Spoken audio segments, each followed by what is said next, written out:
Buongiorno a tutti, siamo in apertura della mostra della piccola e media editoria qui a Susegana all'interno del Festival Libri in Cantina e siamo qui con il sindaco Vincenzo Scarpa.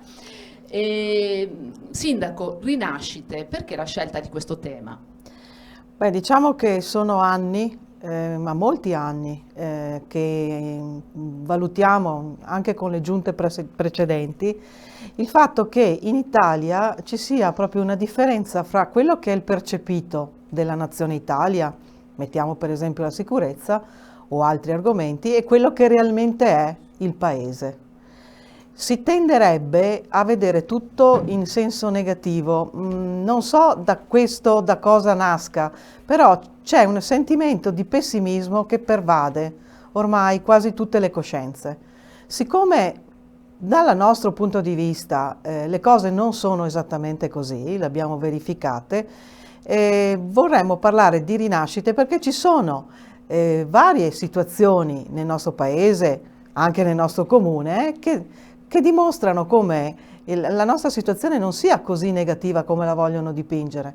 Siamo un paese meraviglioso, con delle eccellenze incredibili in ogni campo, per cui rinascite è per dare quel senso di positività che è necessario per andare avanti. Non dico che non ci siano criticità, problemi ce ne sono sempre, però bisogna anche positivamente affrontarli per arrivare alla loro soluzione. Questo è il senso di questo evento, che è importante e che stiamo portando avanti all'interno del Comune di Susegana anche con altre situazioni e altri eventi. Siamo alla 17ª edizione, lei era presente già alla prima edizione. Se dovesse fare una piccola storia, non so cosa ci potrebbe dire, soprattutto anche come vede il futuro. Allora, siamo nati nel 2003, Libri in Cantina si chiama Libri in Cantina perché la prima edizione si è svolta proprio in cantina con l'Alto, nella piazza d'armi della cantina. Il castello dove siamo oggi non era ancora ristrutturato perché la ristrutturazione è avvenuta l'anno successivo e con l'anno successivo siamo transitati in castello dove poi si sono svolte le altre edizioni.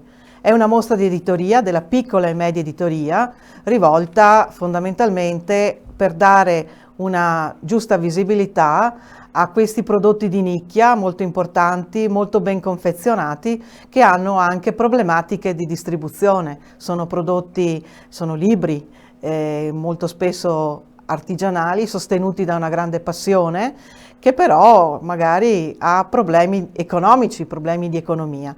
All'interno poi di questa mostra, di questi libri meravigliosi, fatti da queste piccole case editrici, abbiamo sempre collegato vari eventi negli anni e siamo cresciuti, il posto è molto bello, gli eventi sono sempre stati interessanti. Adesso, se devo dire, giunti alla 17ª edizione, credo sia giunto il momento che l'amministrazione comunale, che è sempre stata l'organizzatrice e anche, diciamo, quella che coagulava anche dal punto di vista economico le risorse, anzi a questo punto ringraziamo proprio gli sponsor che ci hanno sostenuti, alcuni proprio dall'inizio della manifestazione, senza i quali non ci sarebbe possibile portare avanti questa manifestazione, però adesso ci vorrebbe una spinta in più da parte della cittadinanza. Quello che io chiedo, e l'ho già detto ai miei cittadini, è la creazione proprio di un'associazione culturale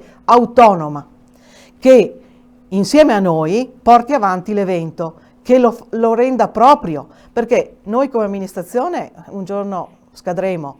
Io non ci sarò più, no, fisicamente mi auguro, ma come Certo. sindaco. Però bisogna che la manifestazione continui, che diventi qualcosa di non possibile per nessun'altra amministrazione eliminare, e quindi ci vuole qualcuno, un elemento, varie persone appassionate che portino avanti questo messaggio culturale libero. Qualche anno fa, Libri in Cantina, l'avevo fatto uno slogan, Libri in Cantina, il posto della cultura che non ha paura. Qui noi a Libri in Cantina possiamo dire esattamente quello che pensiamo. Non abbiamo sovrastrutture che possano dirci no, questo lo puoi dire, questo non lo puoi dire, perché è una cultura libera. Quindi bisogna che continui questo proprio per aumentare la possibilità di criticità delle persone, che devono essere libere di pensare, di dire e di decidere. Questo è il senso di questo evento e la volontà per il futuro. Grazie Sindaco, e adesso andiamo a vederci la mostra. Grazie a voi.